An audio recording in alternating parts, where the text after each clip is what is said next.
नमस्कार दोस्तों, स्वागत है आपका हमारे ऑनलाइन शिक्षा के यूट्यूब चैनल में। डेट है आज की 22 सितंबर 2020। आज हमको द हिंदू एडिटोरियल के दो आर्टिकल को डिस्कस करना है। यहाँ पे जो फर्स्ट आर्टिकल दिया उसका नाम है which China is backdrop was Delhi Moscow watch. देखते हैं कि इस आर्टिकल में क्या बोला जा रहा है। इस आर्टिकल का कंटेंट है इंडिया रशिया रिलेशन। आज इंडिया चाइना के बॉर्डर इशू होने से लाइन ऑफ एक्चुअल कंट्रोल पर, जिससे टेंशन बढ़ती ही जा रही है दोनों देशों के बीच में, और दूसरी उन कंट्रीज़ के लिए भी जिनके दोनों कंट्रीज़ के साथ टाई अप हैं। अभी इंडिया द्वारा डिसाइडेड किया गया कि इंडिया रशिया की कैवकस 2020 कॉस्कस 2020 मिलिट्री एक्सरसाइज हो रही 15 सितंबर से लेकर 26 सितंबर तक में हिस्सा नहीं लेगा। जबकि पिछले मंथ ही इंडिया द्वारा पार्टिसिपेशन के लिए सब तैयारी कर ली गई थी इस मिलिट्री एक्सरसाइज में। इस मिलिट्री एक्सरसाइज में चाइनीज़ मेंबर स्टेट्स हैं जिसके लिए इंडिया द्वारा इस एक्सरसाइज में हिस्सा लेने से मना किया गया। और दूसरा रीज़न ये भी बोला गया इंडिया द्वारा कि कोविड की सिचुएशन बहुत ज़्यादा ख़राब है, जिसके कारण वे नहीं चाहते कि इंडियन आर्मी को कुछ हो। इंडिया चाइना बॉर्डर इशू होने से इंडिया द्वारा मना किया गया इस एक्सरसाइज के लिए।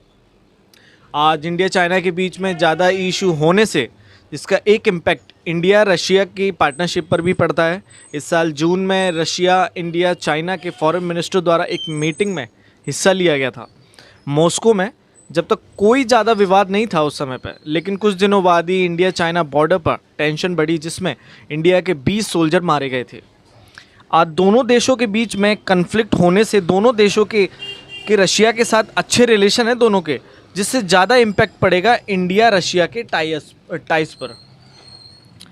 जब बॉर्डर पर इंडिया चाइना के अभी टेंशन बढ़ रही थी, उस समय रशिया द्वारा दोनों कंट्रीज़ में किसी का भी साइड नहीं लिया गया और रशिया द्वारा उस समय एक डिप्लोमेटिक रोल को प्ले किया गया ऐसा करके।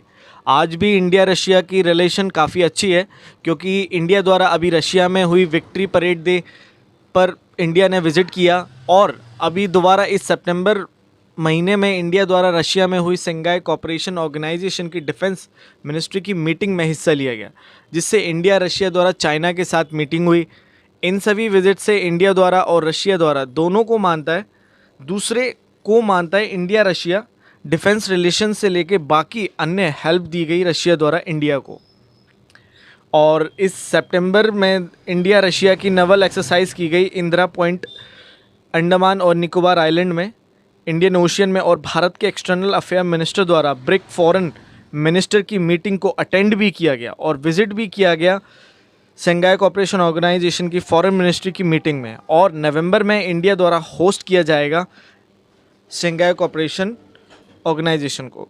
आज इंडिया रशिया के बीच में बहुत सारे बायलैटरल मल्टीलेटरल टाइज अप हैं, जिनसे इंडिया रशिया के रिलेशन और ज़्यादा मजबूत हुए हैं।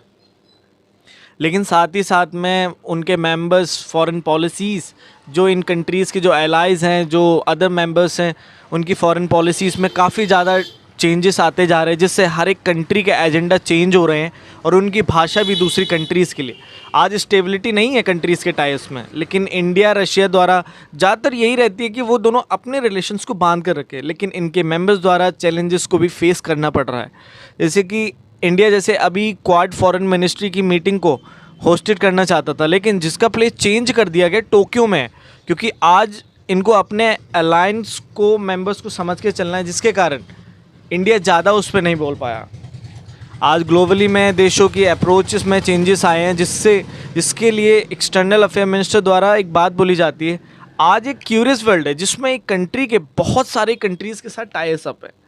उस टाइज अप में अगर दो कंट्रीज़ के बीच में इशू होते हैं, तो जिससे बाकी कंट्रीज़ आज उनका साथ नहीं छोड़ती हैं, वे अपने अपने स्थान पर ही रह के उन कंट्रीज़ के साथ टाई अप को चलाती हैं। जैसे कि इंडिया चाइना में इशू होने से दोनों में रशिया चाइना के रिलेशंस और अच्छे हुए हैं और ज़्यादा ग्रो हुए हैं, लेकिन इसका ये मतलब नहीं कि आज इंडिया रशिया के रिलेशन ख़त्म होते जा रहे हैं।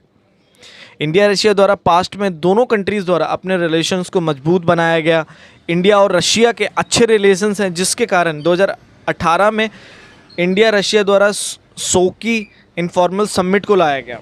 आज इंडिया द्वारा डिफेंस में काफ़ी अच्छे रिलेशन है सेंट्रल एशिया में, अफ़गानिस्तान और वेस्ट एशिया, और जिसमें रशिया के साथ भी भारत फॉरेन पॉलिसीज़ को बहुत ज़्यादा अहमियत देना चाहता है। आज इंडिया और रशिया दोनों के पार्टनरशिप काफ़ी अच्छी है, जिसमें दोनों द्वारा कोशिश यही रहती है और ज़्यादा मजबूत बनाया जाए पार्टनरशिप को, जिसमें दोनों कंट्रीज़ के अदर कंट्रीज़ के साथ साथ अपनी अलग अलग रिलेशंस हैं जियोपॉलिटिकल्स में, दोनों कंट्रीज़ के अलग अलग टाइज अप हैं अदर कंट्रीज़ के साथ में, और दोनों कंट्रीज़ के थोड़े चेंजेस हैं इंटरेस्ट को लेके आज उन कंट्रीज़ के साथ में, जिससे कह सकते हैं कि एक्सटर्नल इवेंट से जो भी वॉर्स होते हैं उनसे कुछ इम्पैक्ट इंडिया रशिया के रिलेशंस पर भी होता है। आज चाइना की पावर बढ़ती ही जा रही है एशिया में, जिससे आज चाइना द्वारा एक्सपेंशन किया जा रहा है बॉर्डर्स पर नेबर कंट्रीज़ के, जिसकी वजह आज लॉन्ग टर्म में शिफ्ट देखा गया है इंडिया चाइना के रिलेशन में, जिससे आज सारे एग्रीमेंट को ख़त्म किया गया है चाइना द्वारा भी और इंडिया द्वारा भी, जिसके लिए इंडिया द्वारा रिटेलिएट किया जा रहा है उसके अगेंस्ट में। इस बॉर्डर इश्यूज से आज रशिया चाइना के क्लोज चला गया और ज़्यादा क्लोज होता जा रहा है, और इंडिया के भी ज़्यादा रिलेशन बनते ही जा रहे हैं यूएसए के साथ में अच्छे। आज चाइना का दबदबा ज़्यादा बनने से इंडिया रशिया कोऑपरेशन एग्रीमेंट्स में प्रॉब्लम आ सकती है एशिया में, ऐसा इंडिया और अदर स्कॉलर्स द्वारा भी बोला जा रहा है। आज एशियन में चेंजेस आए हैं, आते ही जा रहे हैं कंट्रीज़ के रिलेशन पार्टनरशिप की वजह से, लेकिन इंडिया रशिया के सपोर्ट को खोना नहीं चाहता इस चेंजेस टाइम में।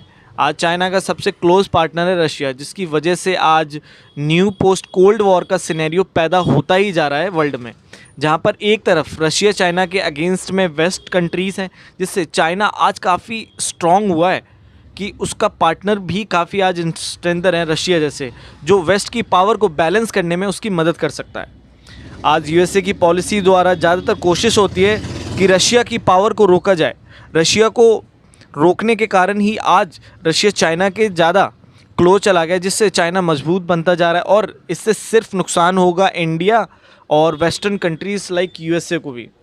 आज रशिया को पता है कि इंडो पैसिफिक में की जाने वाली एक्सरसाइज चाइना को रोकने के लिए की जा रही है। इंडिया, यूएसए और जापान, ऑस्ट्रेलिया जैसी कंट्रीज़ द्वारा इस एक्सरसाइज को लाया जा रहा है। आज इंडिया को अपने पार्ट्स पर रशिया को साथ लेना चाहिए इंडो पैसिफिक में, क्योंकि इस क्वाड एक्सरसाइज के लिए कहा यह जाता है कि यह कोई लिमिटेड मेंबर्स का क्लब नहीं है, ये इंडिया द्वारा कहा जाता है, इसमें कोई भी कंट्रीज हिस्सा ले सकती है। और जबकि 2019 में पीएम द्वारा रशिया में विज़िट किया गया रशियन फॉर ईस्ट कोऑपरेशन के लिए, जिसमें यूरोपियन यूनियन को जोड़ के इंडो पैसिफिक के साथ ज्वाइन किया जाए एग्रीमेंट द्वारा, जिससे दोनों कंट्रीज़ के रिलेशन और ज़्यादा मजबूत बने, जिसके लिए अभी रशिया को शामिल करने के लिए इंडिया रशिया जापान ट्राइलेटरल को लाने जा रहा है। अंत में बोला जाता है आज वर्ल्ड 2 ब्लॉक्स में डिवाइड हो चुका है, जिससे इंडिया और मॉस्को दोनों देशों के इंटरेस्ट ख़त्म हो रहे हैं। आज दोनों देशों के पॉलिसीज़ में डिफरेंसेस आ रहे हैं, जिससे लॉन्ग टर्म पार्टनरशिप नष्ट होगी, और अन्य बहुत सारे देशों के साथ टाइज अप होने से भी एक कंट्री के बायलैटरल पर ज़्यादा ध्यान नहीं दिया जा रहा है आज की डेट में, जिससे इंडिया और रशिया दोनों अपने बायलैटरल टाइज को स्ट्रेंथन नहीं दे पा रहे हैं, जिससे हो सकता है आने वाले फ्यूचर में बायलैटरल रिलेशंस को ख़त्म हो दोनों देशों के बीच में। आज दोनों देशों को अपने अपने बायलैटरल रिलेशंस को प्रोटेक्ट करना चाहिए इस पूरे इंटरनेशनल सिस्टम से। हमारा जो यहाँ पे सेकेंड आर्टिकल है उसका नाम है India and the Abraham accord. इस आर्टिकल का कंटेंट है अब्राहम अकॉर्ड। इस आर्टिकल में वैसे बात बोली जा रही है अभी यूएस द्वारा 15 सितंबर को इजराइल, यूएई और बहरान के बीच में एग्रीमेंट को साइन किया गया है। पहले भी गल्फ स्टेट, इजिप्ट और जॉर्डन द्वारा इजराइल के साथ में पीस एग्रीमेंट को साइन किया गया था 1979 में, और 1994 में साइन अप किया गया था जॉर्डन के साथ। लेकिन इस बार के पीस एग्रीमेंट में बहुत कुछ ज़्यादा चेंजेस थे, क्योंकि यूएई और बहरान और इजराइल के साथ में, यूएई और बहरान का कोई भी बॉर्डर इशू ही नहीं है इजराइल के साथ में, और ना ही यूएई और बहरान कभी वॉर में था इजराइल के साथ में, लेकिन फिर भी इस पीस को लाया गया। लेकिन यूएई और इजराइल के बीच में अरब एग्रीमेंट को लाया गया था पैलेस्टीन के इश्यूज़ के लिए। इन दोनों कंट्रीज़ के काफ़ी ज़्यादा लिंक चेंजेस हुए हैं पास्ट में इजराइल के साथ में पिछले कुछ सालों में। अब्राहम अकॉर्ड को लाया गया यूएई और बहरान के पीस के लिए, जिससे दोनों कंट्रीज़ के बीच में पीस लाया जा सके।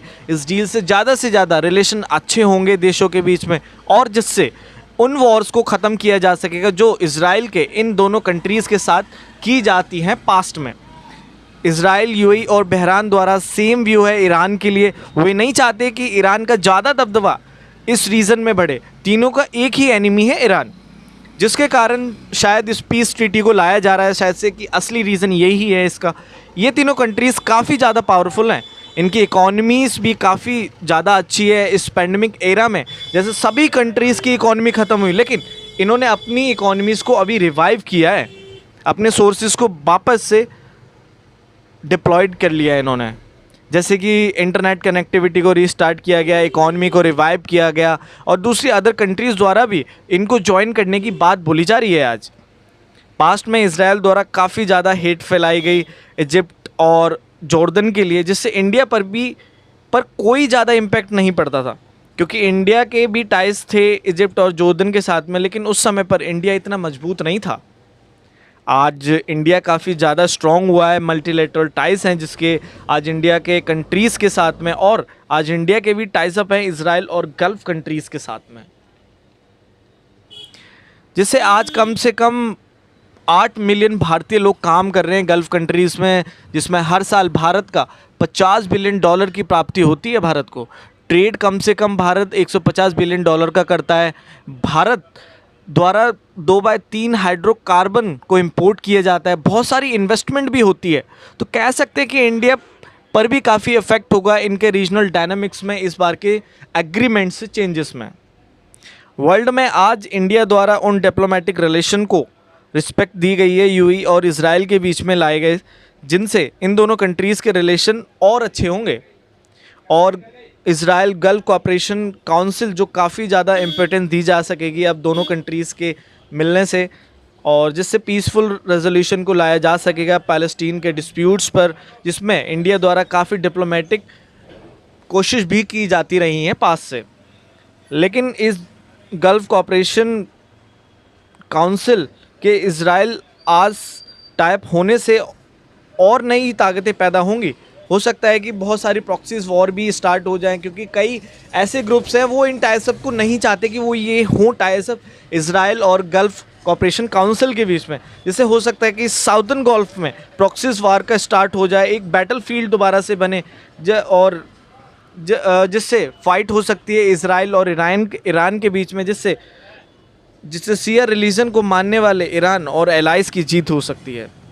इंडिया को आज इन इश्यूज़ पर ध्यान देना होगा, जिससे कोई भी एक्शन लिया जाए तो वह गल्फ़ कंट्रीज़ के इंटरेस्ट में हो, क्योंकि इंडिया का भी एक बहुत बड़ा रोल है इकॉनमीज़ में, बहुत सारे इंटरेस्ट हैं इंडिया के भी गल्फ़ कंट्रीज़ में, और कोई एक गलत स्टेप लेने से सारे के सारे इंटरेस्ट को ख़त्म कर दिया जाएगा गल्फ़ कंट्रीज़ द्वारा इंडिया के साथ में।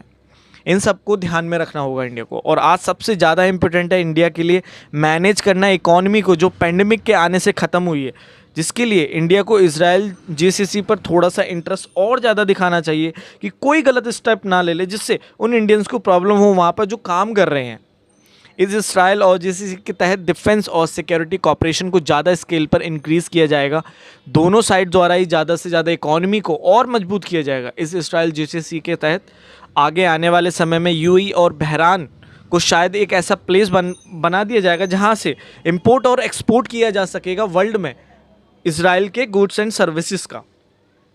और इसराइल काफ़ी ज़्यादा मजबूत है डिफेंस में, सिक्योरिटी में, सर्वेलेंस इक्विपमेंट्स में, उनकी फार्मिंग सोलर पावर सेक्टर्स काफ़ी मजबूत हैं, उनके फार्मिंग प्रोडक्ट्स काफ़ी अच्छे हैं, हाईटेक सर्विसेज हैं उनकी, जेम्स और ज्वेलरीज और रिसर्च में भी काफ़ी ज़्यादा स्ट्रेंथन प्राप्त कर रखी है इसराइल ने।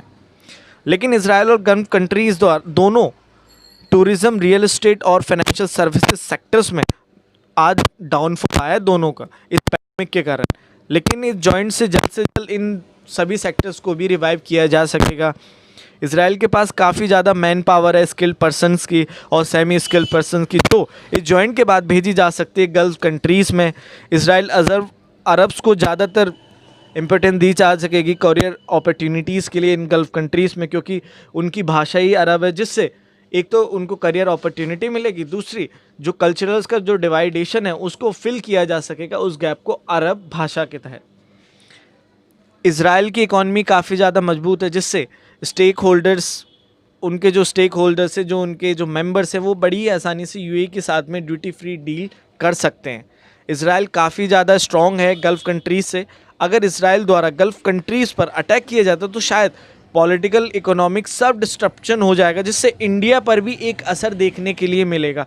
अगर देखिए, अगर इसराइल वॉर करता है, अगर अटैक करता है गल्फ़ कंट्रीज़ पे, तो जिससे रिटेलिएट के लिए अगेंस्ट में गल्फ़ भी कुछ ना कुछ करेंगे, जिसमें एक इंडिया का भी रोल है। इंडिया भी वहाँ से कुछ लेता देता है, तो शायद से हो सकता है कि इंडिया को भी कुछ अटैक करने पड़े। लेकिन इंडिया के कुछ इम्पोर्टेंट इंटरेस्ट तो इसराइल के साथ भी है, तो उसमें इंडिया एक फंस सकता है। इंडिया का भी इन्फ्लुएंस काफ़ी अच्छा है इन गल्फ़ कंट्रीज़ में। इंडिया द्वारा ज़्यादा स्केल पर लेबर्स को भेजा जाता है, फूड प्रोडक्ट्स को की डिलीवरी की जाती है, जैम, ज्वेलरी, मेडिसिन्स को भी प्रोवाइड किया जाता है, और इंजीनियरिंग लाइट्स प्रोडक्ट्स को भी सेंड किया जाता है। इंडिया काफ़ी बड़ा इन्फ्लुएंस है दुबई के रियल स्टेट में, यूएई के टूरिज़्म सेक्टर्स में और फ्री इकोनॉमिक जोन्स में। और हो सकता है आने वाले फ्यूचर में ट्राइलेटरल एग्रीमेंट को लाया जाए इंडिया के साथ में, इसराइल गल्फ़ कंट्रीज़ के बीच में। लेकिन इंडिया को भी कॉर्पोरेट करना पड़ेगा, जिसके लिए इंडिया तभी कोई स्टैंड ले जब कोई सिचुएशन बने, उससे पहले कुछ ना ले। तो आज हमने 2 इश्यूज़ को डिस्कस किया एंड आई होप आपको समझ आए होंगे। अगर आपको समझ आए तो please like, share, subscribe and comment ज़रूर करें। Thank you very